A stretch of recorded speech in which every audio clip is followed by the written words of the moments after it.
Durante más de 2 años, el miedo no solo habitó en Teoloyucan y Coyotepec, lo gobernó. Las calles de estos municipios mexiquenses se transformaron en un territorio sin ley, donde la violencia se volvió rutina y el silencio, una forma de sobrevivir. Pero detrás de cada ejecución, desaparición o amenaza, no había solo caos.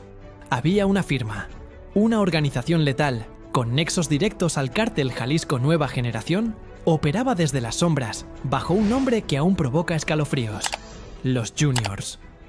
Su líder, Arturo N., alias LJR, se convirtió en sinónimo de muerte y control absoluto. No necesitaban esconderse.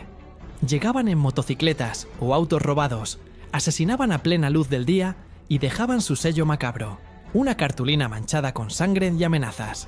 Pero un día, todo cambió. Los Juniors dejaron de actuar como un grupo delictivo cualquiera y le declararon la guerra al Estado mexicano. Una cartulina, lanzada junto a 2 cadáveres en plena calle, no solo advertía represalias, desafiaba directamente a los ministeriales y al director de la Policía Municipal de Teoloyucan. Esa frase brutal lo decía todo: caten una vez más y cada día les dejo un muerto. Y fue ahí donde el miedo dejó de ser un asunto local, para convertirse en un asunto de Estado. El mensaje llegó al despacho del secretario Omar García Harfuch, y con él la respuesta no tardó en llegar. Porque cuando un grupo criminal se cree dueño de la calle, el Estado tiene que recordarle quién manda. En Teoloyucan y Coyotepec, durante más de 24 meses, el miedo no era una sensación pasajera, era un modo de vida. Las calles, que alguna vez fueron transitadas con confianza, se volvieron escenario de ejecuciones a plena luz del día. Talleres mecánicos, avenidas, callejones y zonas rurales eran ahora puntos de riesgo. Y aunque desde afuera podía parecer una ola más de violencia en el Estado de México, lo que realmente ocurría era mucho más peligroso. Una célula criminal se estaba apropiando del territorio con sangre y fuego, actuando con absoluta impunidad. Se hacían llamar los Juniors. Una estructura compacta, violenta, bien organizada, con contactos en el narcomenudeo, distribución de armas y, sobre todo, con una capacidad para infundir terror en la población como pocas. Según la Fiscalía General de Justicia del Estado de México, FGJM, el grupo estaba directamente vinculado al cártel Jalisco Nueva Generación, ZTNG, y su líder, Arturo N., alias LJR, era mucho más que un sicario o un operador logístico, era un símbolo. Un nombre que la gente evitaba mencionar incluso en voz baja. Los asesinatos no eran aleatorios. Había un patrón. Llegaban en vehículos sin placas o motocicletas robadas, localizaban a sus objetivos, civiles, rivales, comerciantes, y los ejecutaban sin previo aviso. Disparos secos, certeros, múltiples. Y como firma, una hoja o una cartulina con mensajes dirigidos a quien se atreviera a retarlos. Otras bandas, funcionarios públicos, policías municipales. El mensaje era claro: aquí mandamos nosotros.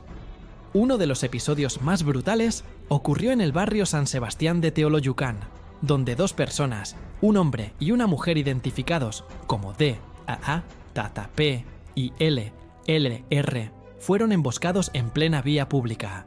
4 hombres descendieron de un vehículo. El que daba las órdenes era LJR. Les dispararon a quemarropa hasta asegurarse de que no quedara nadie con vida. Después dejaron una cartulina con una amenaza que aún no ha sido revelada por completo, pero que, según informes confidenciales, contenía nombres de más posibles víctimas. Este caso no fue una excepción. Fue parte de una escalada. Los reportes de la Fiscalía comenzaron a acumularse. Cuerpos encontrados en barrancas, restos humanos con las manos atadas y los ojos vendados, desapariciones en rutas intermunicipales, asesinatos en plena zona urbana. El terror ya no tenía horario, ni lugar. Y mientras las estadísticas crecían, las denuncias seguían siendo pocas. Porque en Teoloyucan y Coyotepec, decir los Juniors era firmar tu sentencia. Las familias que se atrevían a reportar algo lo hacían a través de cartas anónimas, llamadas desde teléfonos sin línea fija o intermediarios que rogaban discreción absoluta. El Estado parecía ausente, la policía local rebasada y la delincuencia cada vez más organizada. En paralelo, los analistas de inteligencia comenzaron a detectar patrones. La violencia tenía un sello constante, una firma criminal que se repetía. Mismos tipos de armas, mismos vehículos, mismos estilos de ejecución. Todos los caminos llevaban a un hombre, Arturo N., alias El-R. Según los informes de la FGGM, Arturo N. figuraba como un líder regional de nivel medio, pero su capacidad operativa era desproporcionada. Tenía bajo su control directo al menos 12 sicarios, quienes se movían entre ambos municipios cumpliendo encargos, cobrando deudas, eliminando testigos o simplemente sembrando miedo. Su red de contactos incluía a vendedores de droga al menudeo, operadores de armas y hasta enlaces con otras células criminales en municipios cercanos. A través de interceptaciones telefónicas y seguimiento físico, las autoridades confirmaron que no solo coordinaba ejecuciones, sino también distribuía cargamentos de droga y armas, usaba domicilios de fachada para ocultar a sus hombres y se reunía en casas deshabitadas para planear los ataques. Todo bajo una lógica de dominio territorial: intimidar, ocupar, controlar. Pero lo que terminó por romper el equilibrio fue un mensaje. Una amenaza que ya no se dirigía a otros criminales ni a víctimas anónimas. Era una advertencia directa para el Estado mexicano. El 25 de abril, en una calle sin vigilancia de Coyotepec, aparecieron 3 cuerpos con señales de tortura, tirados como basura junto a una nueva cartulina. El mensaje no era ambiguo, era un desafío. Esto les pasa por querer meterse donde no les llaman. AT, los jefes y Plus. Una semana después, el 17 de junio, se produjo el punto de inflexión. En otro doble homicidio, en la misma zona, los cuerpos fueron abandonados con disparos en la cabeza y una nueva cartulina que ya no dejaba dudas sobre el destinatario. Para los ministeriales y el director de la Policía Municipal de Teoloyucán, vuelvan a catear nuestros domicilios y diario les voy a dejar un muerto, así sea policía o civil. AT, los jefes JR y Plus. Ese mensaje cruzó una línea roja. No era una advertencia más. Era una declaración de guerra abierta contra el Estado. No se trataba ya de un grupo que operaba con impunidad. Se trataba de una estructura criminal que se creía lo suficientemente poderosa como para imponer condiciones a las autoridades. Para muchos, ese día marcó el momento en que el miedo dejó de ser local y se convirtió en institucional. La cartulina llegó a los escritorios de altos mandos de la FGGM, pero también al despacho de uno de los hombres más influyentes en la estrategia de seguridad nacional, Omar García Harfuch. El secretario de Seguridad Federal no tardó en convocar una reunión urgente con mandos de la Guardia Nacional, Inteligencia Militar y la propia Fiscalía del Estado de México. El objetivo no era solo capturar a LJR, era recuperar el principio de autoridad. Las palabras del secretario, en privado, fueron claras y contundentes. Si dejamos pasar este mensaje, estamos legitimando que cualquier célula criminal puede gobernar a través del miedo. Esto se responde con fuerza, ley e inteligencia. A partir de ese instante, comenzó una cacería. Una operación de inteligencia de alto nivel, silenciosa y quirúrgica, diseñada para desmantelar toda la red de los juniors, identificar a cada miembro, rastrear cada domicilio y capturar al líder antes de que el siguiente cadáver con cartulina apareciera. Porque cuando el crimen organizado deja de esconderse y lanza amenazas abiertas al gobierno, el Estado ya no puede titubear. Y lo que estaba por venir no sería una simple detención. Sería un mensaje con el peso de la ley, la estrategia y la determinación de restaurar el control. Tras la amenaza lanzada el 17 de junio por los juniors contra autoridades estatales y municipales, la calma aparente en Teoloyucán y Coyotepec se quebró definitivamente. La cartulina firmada por los jefes JR y Plus, hallada junto a 2 cuerpos ejecutados, no solo era evidencia de un nuevo crimen, era una provocación sin precedentes. Una advertencia directa a las fuerzas del orden, un intento descarado de intimidar al Estado mexicano en su propio terreno. El mensaje no cayó en oídos sordos. En menos de 24 horas, la Fiscalía General de Justicia del Estado de México, FGJM, la Secretaría de Seguridad Estatal, SSE, y elementos de la Guardia Nacional activaron un protocolo interinstitucional de alto riesgo. El objetivo era claro: contener la amenaza, ubicar al líder de la célula y desmontar toda la estructura operativa de los Juniors. El primer paso fue la inteligencia. Bajo instrucción directa de Omar García Harfuch, se establecieron enlaces con el Centro Nacional de Inteligencia, CNNAE, se autorizaron vigilancias especiales y se reforzaron los monitoreos digitales. Las placas de los vehículos utilizados en los últimos asesinatos fueron rastreadas con tecnología de lectura automatizada. Se revisaron grabaciones de cámaras urbanas, accesos a carreteras intermunicipales y hasta puntos de peaje.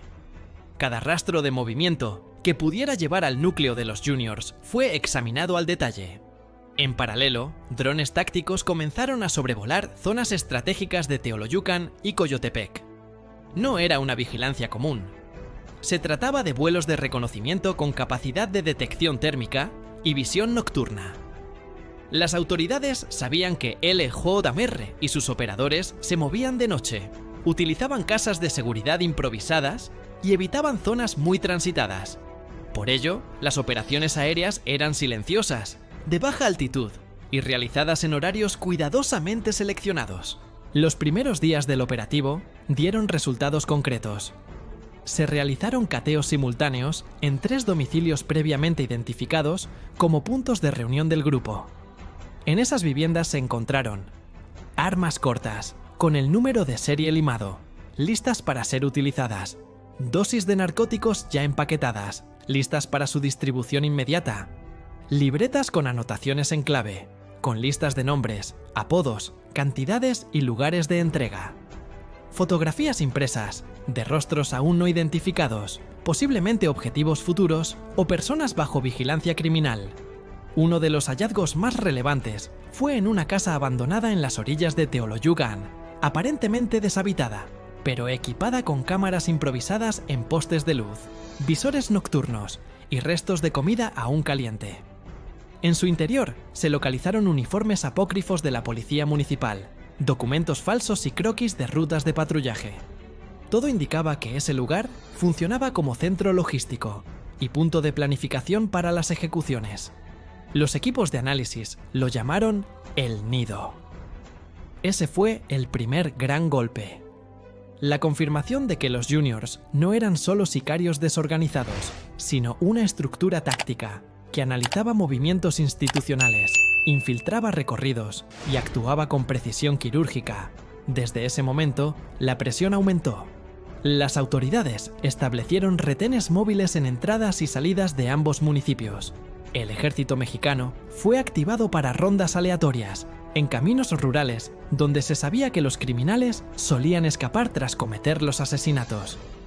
Se bloquearon accesos informáticos sospechosos, se investigaron transferencias criptográficas y se solicitaron órdenes para intervención de llamadas y rastreo de dispositivos. Lo que parecía imposible comenzaba a ocurrir. La gente empezó a hablar. Vecinos que habían permanecido en silencio por miedo comenzaron a hacer llegar datos, algunos de forma anónima, otros protegidos bajo confidencialidad legal.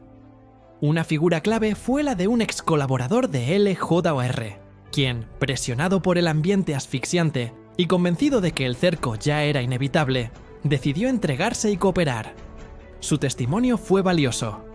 Describió con detalle las rutas habituales que tomaba Arturo N. para moverse entre municipios.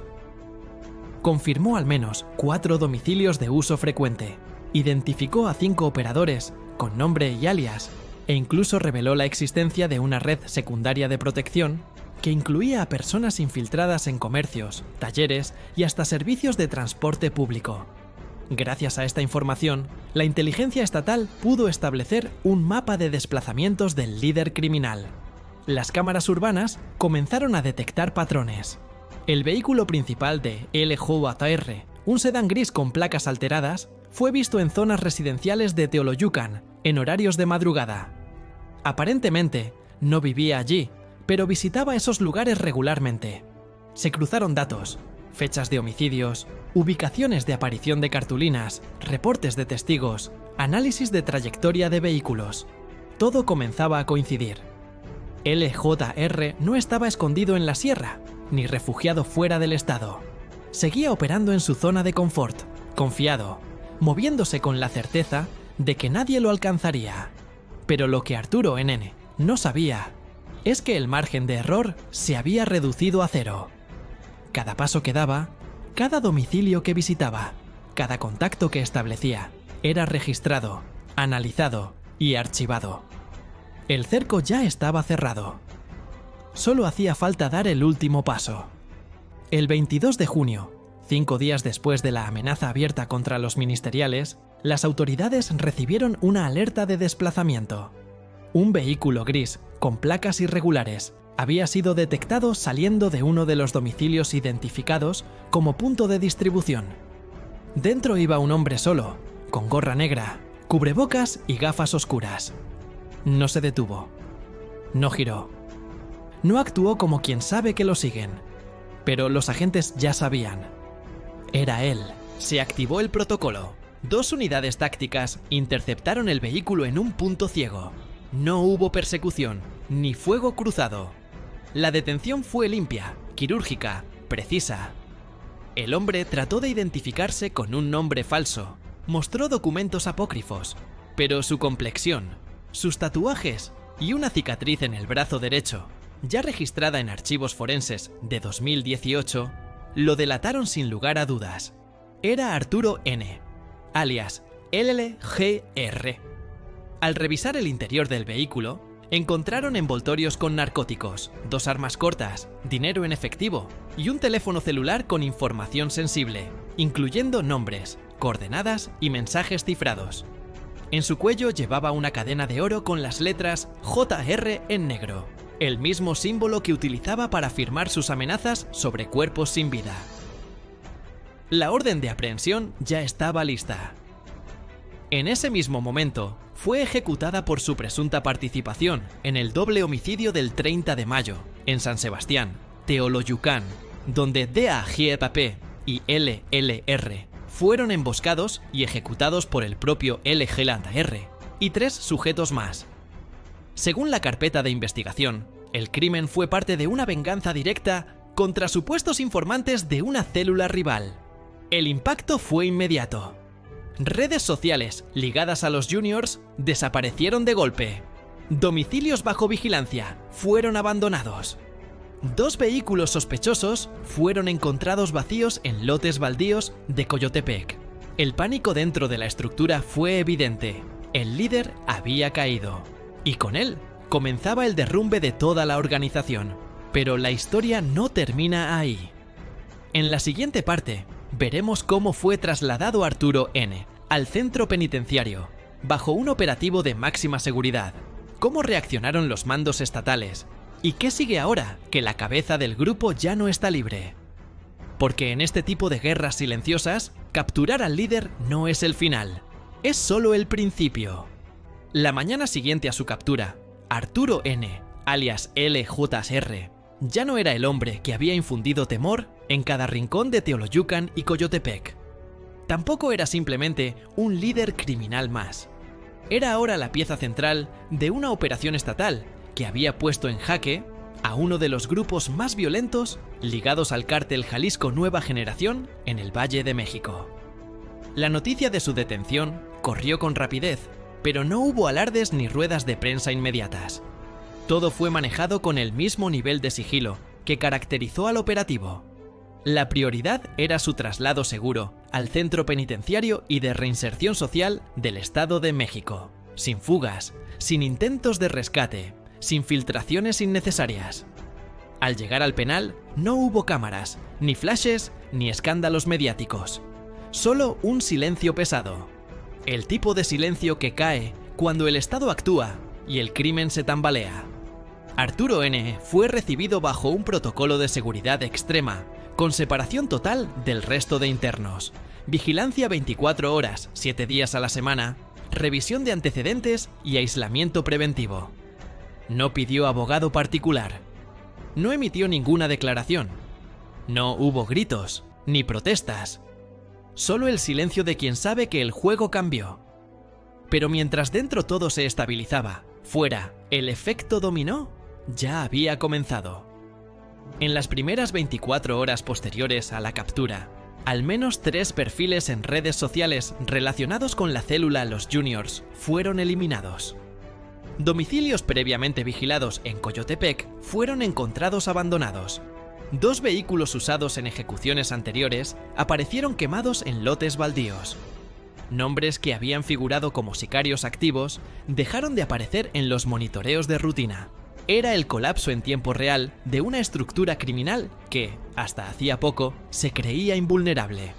Desde la oficina del secretario de Seguridad, Omar García Harfuch, se convocó una reunión a puerta cerrada con mandos operativos de la FGKUM, Guardia Nacional, y la Secretaría de Seguridad Estatal. El mensaje fue claro: la detención no debía celebrarse como un fin, sino como un punto de partida.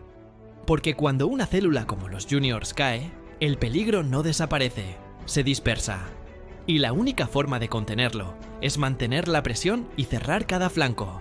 En esa línea, la Fiscalía presentó de inmediato la carpeta de investigación correspondiente al homicidio de DAJP y LLR, ambos ejecutados el 30 de mayo por un grupo liderado directamente por LJR.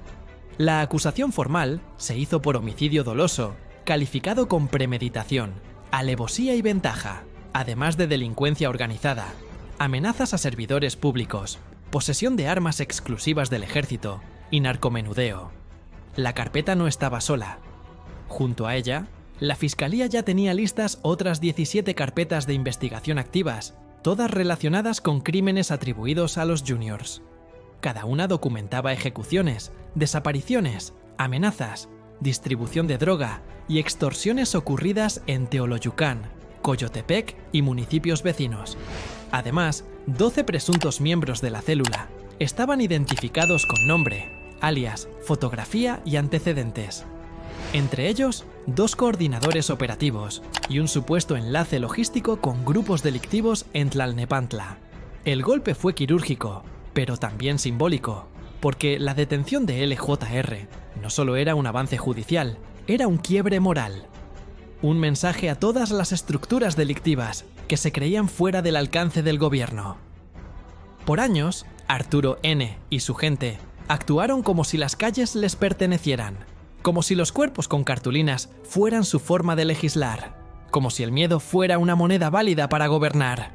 Esa ilusión se acabó, y lo dejó claro el propio Omar García Harfuch en una declaración breve pero poderosa ante la prensa. El mensaje de hoy es claro: quien desafíe a la autoridad será perseguido y capturado. En el Estado de México, nadie está por encima de la ley. No hubo fanfarria. No hubo discurso adornado. Solo hechos. Porque Harfuch entiende que las palabras pueden tener peso, pero las acciones lo tienen todo. Mientras tanto, en Teoloyucan y Coyotepec, el ambiente comenzaba a transformarse lentamente. Aún había temor, sí. Las cicatrices de más de 2 años de dominio criminal no desaparecen de la noche a la mañana. Pero algo era diferente. Las patrullas escolares volvieron a circular. Algunos comerciantes ampliaron sus horarios y, lo más significativo, los vecinos comenzaron a reportar movimientos sospechosos sin temor a represalias. Era como si el aire, por fin, comenzara a limpiarse del humo de la violencia. Las autoridades, por su parte, intensificaron los operativos. A la captura de LJR se sumaron otras acciones paralelas. Se aseguraron 3 viviendas utilizadas como puntos de acopio. Se decomisaron más armas y estupefacientes, y se amplió la vigilancia a familiares y contactos cercanos a la hora detenido. No por venganza, sino por estrategia. Prevenir una reagrupación, impedir un contraataque, asegurar el desmantelamiento total. Las declaraciones de la Fiscalía General de Justicia del Estado de México no dejaron espacio para interpretaciones ambiguas. En rueda de prensa, uno de sus voceros expresó: la detención de Arturo N. no fue un golpe aislado. Es el resultado de meses de inteligencia compartida, vigilancia operativa y colaboración interinstitucional. Este arresto representa una ruptura simbólica con el pasado reciente, donde algunos grupos creían que podían gobernar desde el miedo. El Estado ha demostrado que tiene la capacidad, la voluntad y los recursos para restablecer el orden. Lo más importante es que el discurso fue acompañado de acciones concretas. No se trató de una victoria aparente, se trató de una demostración real de poder institucional. Un mensaje de que en el Estado de México ya no hay espacio para que los criminales legislen con sangre. Dentro del penal, Arturo N. sigue sin hablar. Guarda silencio. Pero el Estado ya lo ha dicho todo por él. Sus delitos ya están documentados. Su red identificada.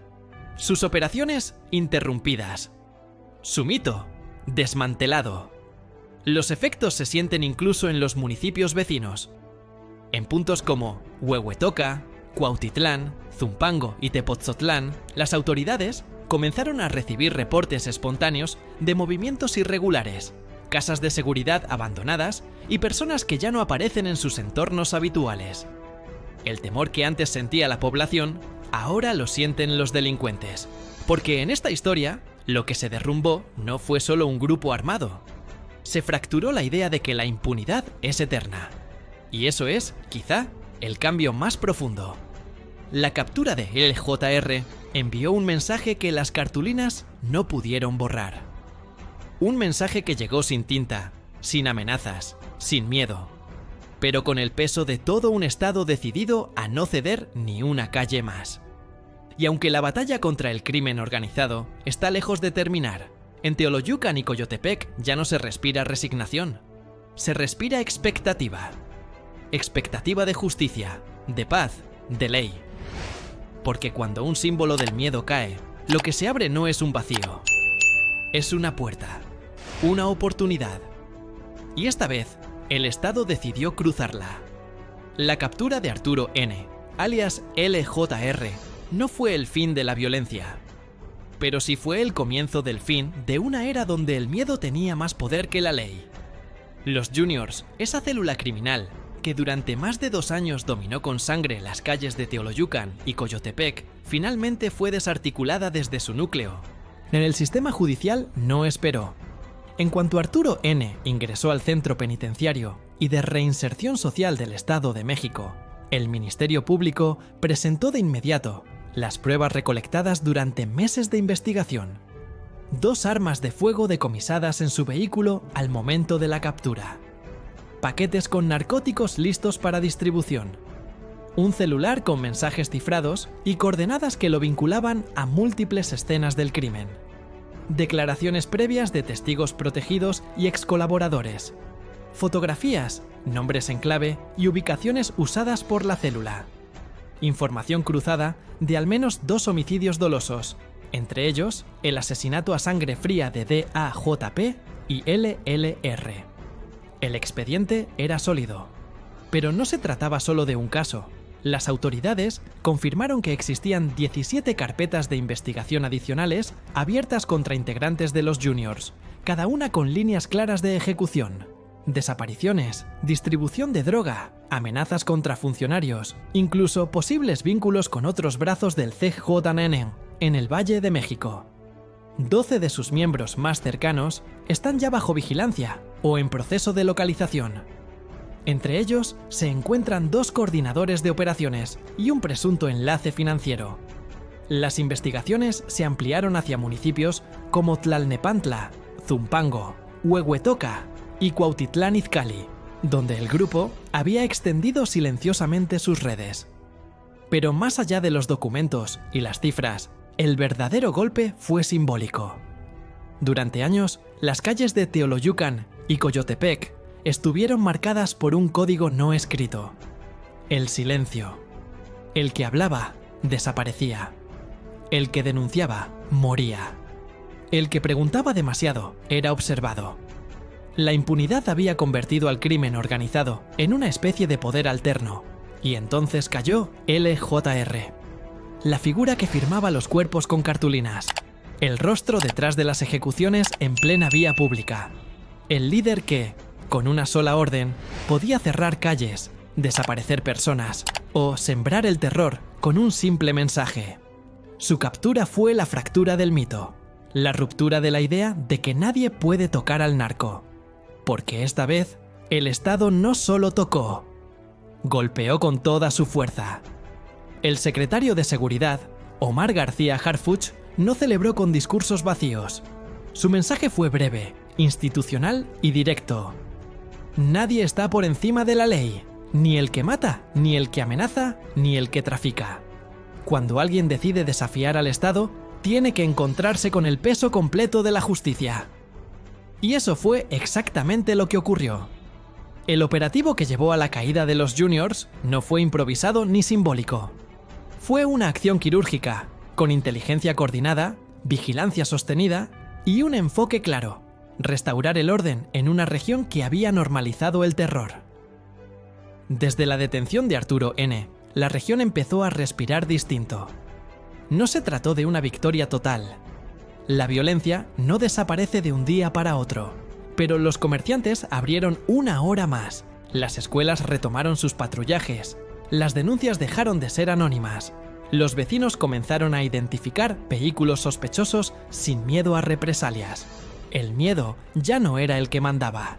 Y ese cambio, aunque leve, es un símbolo de lo que representa esta historia. Porque lo que cayó no fue solo un criminal. Lo que se desmoronó fue la narrativa de la impunidad. La idea de que nada cambia, de que la justicia nunca llega, de que los narcos siempre ganan. Esta vez no ganaron. Esta vez la justicia llegó. Planeó, esperó, atacó y venció.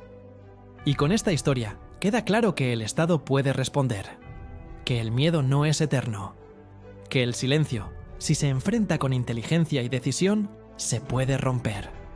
Hoy Arturo N. está preso, y aunque el sistema judicial aún deberá recorrer su camino, la estructura que sostenía su poder está quebrada. Y en cada rincón donde sus hombres creían tener control, ahora hay patrullas, drones, vigilancia e inteligencia. El mensaje ha sido enviado, y es más fuerte que cualquier cartulina manchada de sangre, porque lo que se impuso no fue el poder del crimen, fue la voluntad del Estado. ¿Te impactó esta historia? ¿Crees que más personas deben conocer lo que realmente ocurre en México, más allá de lo que muestran las noticias rápidas? Entonces, suscríbete al canal, activa la campanita y déjanos tu opinión en los comentarios.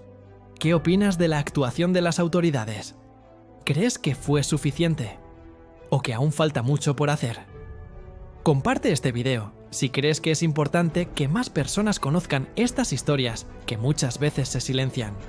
Aquí hablamos sin filtros, con datos, con contexto y con la verdad por delante. Gracias por acompañarnos. Hasta la próxima entrega.